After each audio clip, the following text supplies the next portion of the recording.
Կառավարության նախաձեռնությամբ ներկայացված զինվորական ծառայության և զինծառայողի կարգավիճակի մասին օրենքում փոփոխություն կատարելու մասին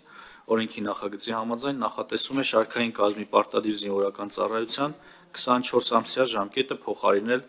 18-ամսյա ծառայության ժամկետով, դրա գործողությունը տարածելով 2026 թվականի հունվարի 1-ից հետո պարտադիր զինվորական ծառայության զորակոչվող քաղաքացիների վրա։ 2025 թվականի ձմեռային զորակոչի շրջանակներում զինված ուժերի համալրումը սկսվելու է 2026 թվականի հունվարի 7-ից, որի արդյունքում 18-ամսյա ժամկետով ծառայություն են իրականացնելու 2025 թվականի ձմեռային զորակոչից սկսած պարտադիր զինվորական ծառայության զորակոչված քաղաքացիները։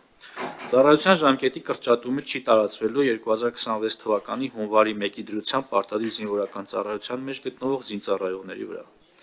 Շարքային կազմի պարտադիր զինվորական ծառայության ժամկետի կրճատումը հնարավոր է դարձել վերջին տարիներին պայմանագրային զինվորական ծառայության գրավչության ավելացման և ընդլայնման ուղղությամբ կատարված և շարունակական աշխատանքների շնորհիվ, այն է պաշտպան հայրենիաց ծրագիր, ատեստավորման համակարգ,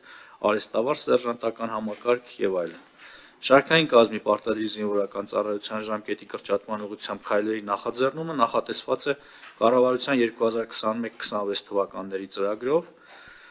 ինչպես նաև Հայաստանի Հանրապետության բանակի կերպափոխման հայեցակարգով։ Կառավարության կողմից առաջարկվել է նաև ազգային ժողովի կողմից օրենքի նախագծի ընդունումը համարել անհետաձգելի։ Հարգելի գործընկերներ, խնդրում եմ հավանություն տալ կառավարության առաջարկին։